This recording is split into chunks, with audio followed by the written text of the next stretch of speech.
It's time to take a look back at the week in politics. Joining me live is Evan Mulholland from the Institute of Public Affairs and Mark Ogue from the Australia Institute. Gentlemen, thank you both so much for your time this afternoon. Let's start with today's big story. Of course, firefighters in New South Wales will soon be eligible for up to $6,000 in compensation payments. Mark, I'll start with you. Is the government doing enough to help support our volunteers? Well, I think obviously we obviously need to support our volunteers, and it's great that the government's done that, but I am surprised at how reluctant the Prime Minister was to actually do it in the first place. But I think the really important thing to remember is that the cost of paying our volunteers is just a drop in the bucket of the total cost of these disasters. So if we look back to the Black Saturday fires in 2009 in Victoria, those fires burnt about 1/10 of the area already burnt in the New South Wales fires, and they cost about $7 billion, and there's no end in sight for these fires. So the costs of these kinds of disasters are absolutely huge, and they're going to just keep getting worse and worse because due to climate change, as we keep pumping greenhouse gas into the atmosphere, we're going to get more and more heat waves, longer, more dangerous fire seasons, more droughts and other climate disasters. And this will just keep getting worse until we actually tackle the underlying problem, which is greenhouse gas emissions. And the problem is that the government is going in the opposite direction and taking steps that are resulting in increasing emissions. So I think we really, it's going to take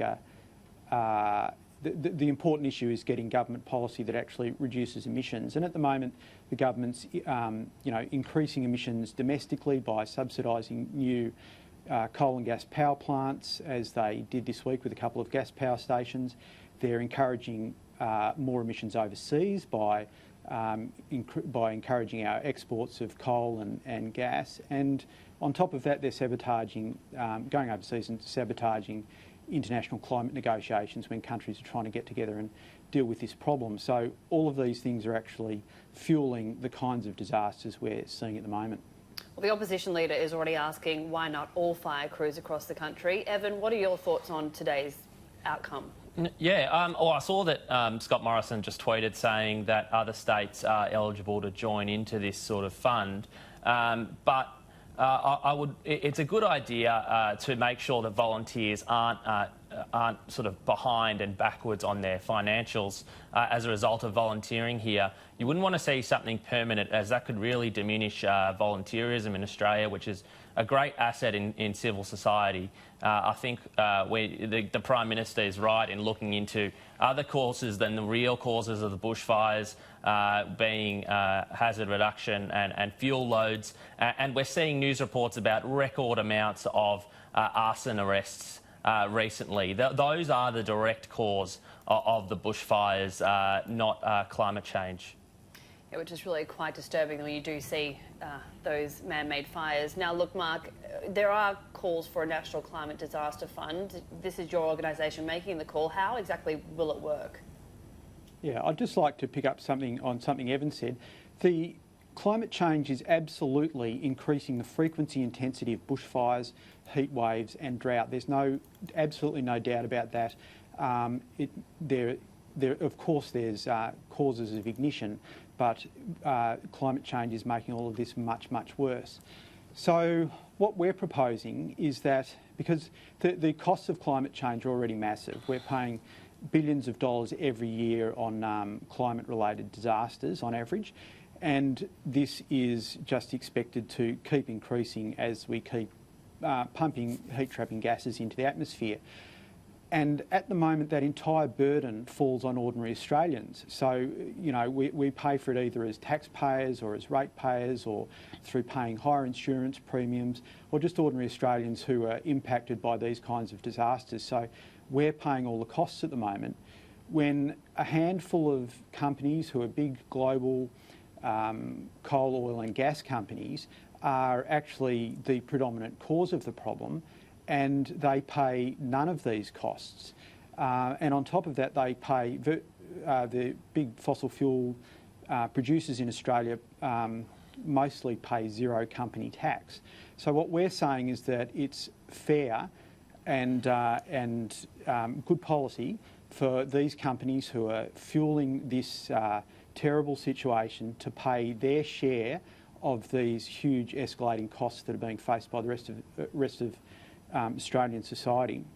And we're proposing that for every tonne of carbon embodied in coal and gas and oil produced in Australia, these companies pay a levy of $1, which is a very modest contribution considering the actual economic harm per tonne of carbon is estimated around $400 a tonne. So we think it's if they make a small contribution, it's not going to have much effect on them, but it would actually raise around $1.5 billion that can then be spent on better firefighting equipment, paying volunteers, volunteer firefighters, and assisting businesses and households and farmers to actually recover from these disasters. And I think and it should be pointed out that this isn't just great for people who are being impacted by these climate-related disasters, but it's great for the economy because it would create thousands of jobs and most importantly, it shifts the burden of these disaster costs off ordinary Australians and onto the big global gas and coal majors who are fueling the problem.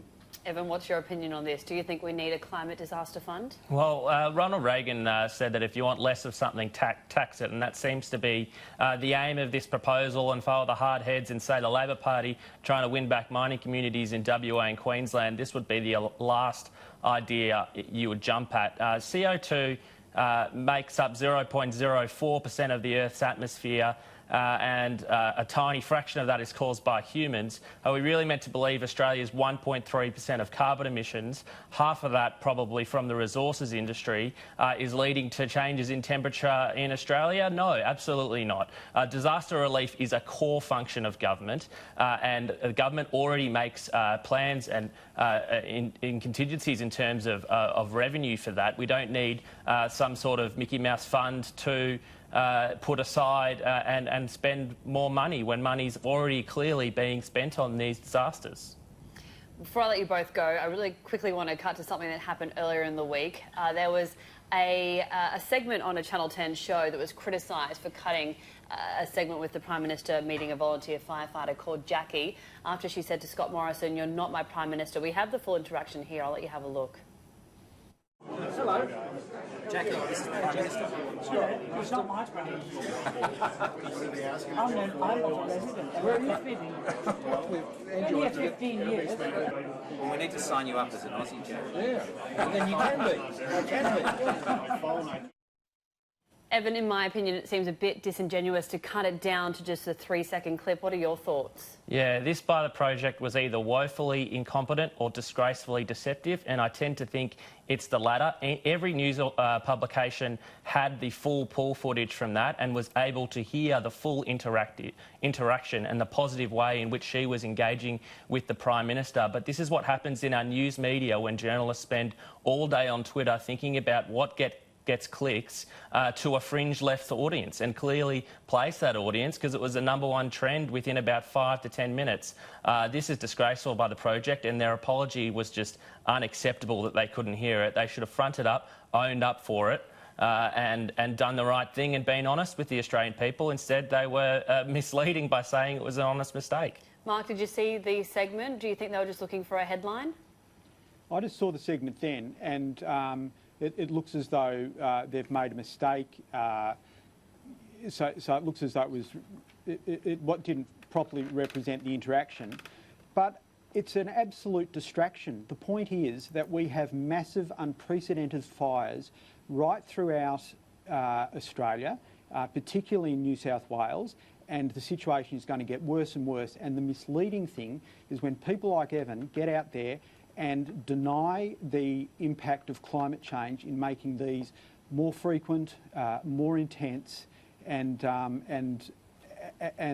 ignore the advice of the CSIRO, the Bureau of Meteorology, the Pentagon and the US Navy, for God's sakes. That is misleading Australians, and that is and it's causing a distraction from the thing that we need to get a grasp of. Because if we don't understand what is causing this problem, we don't take the steps that are necessary to avoid the impacts. And distractions like this and the kind of denial that Evan's putting out there are stopping us from understanding the full gravity of the situation and getting on and acting to basically save Australians from future disasters like this. I think that's the disappointing thing is using these fires as a ploy to push this incredible agenda of deindustrialising Australia and closing fossil fuels in Australia, which is what has built the country we live in today. So that's an utter straw man argument, because nobody is talking about deindustrialising Australia. In fact, you're talking about closing coal exports. Coal. That's crazy. Nobody is talking about. We need to phase out coal and gas and fossil fuel. Your organisation supports closing coal exports. Everybody accepts. I didn't interrupt you, Evan. Everybody accepts that we need to phase out coal and gas if we're going to stop dangerous climate change from becoming self-perpetuating and irreversible. And people also understand that it has to happen over time in conjunction with programs to help communities adjust. And that's something that can absolutely be done. And it's made much easier because we're really lucky to have fantastic renewable energy technologies that are now cheaper than coal and gas. So even with firming power attached to make sure they can deliver 24/7. So we've got this enormous opportunity, and it's really tragic that Australia is actually standing in the way of getting these outcomes that we need for basically to protect Australia's national security. Just one quick point. If Australia completely closed coal and gas in Australia today, China and its increasing emissions would fill the void Australia's 1.3% makes within 13 months. So it's not Australia that needs to be dramatically acting alone. We need to be looking internationally, and people best direct their protests towards maybe the Chinese consulate. Gentlemen, I've got to wrap this up. Thank you both so much for your time today. Evan Mulholland from the Institute of Public Affairs and Mark Ogue from the Australia Institute. I appreciate your time on Weekend Live.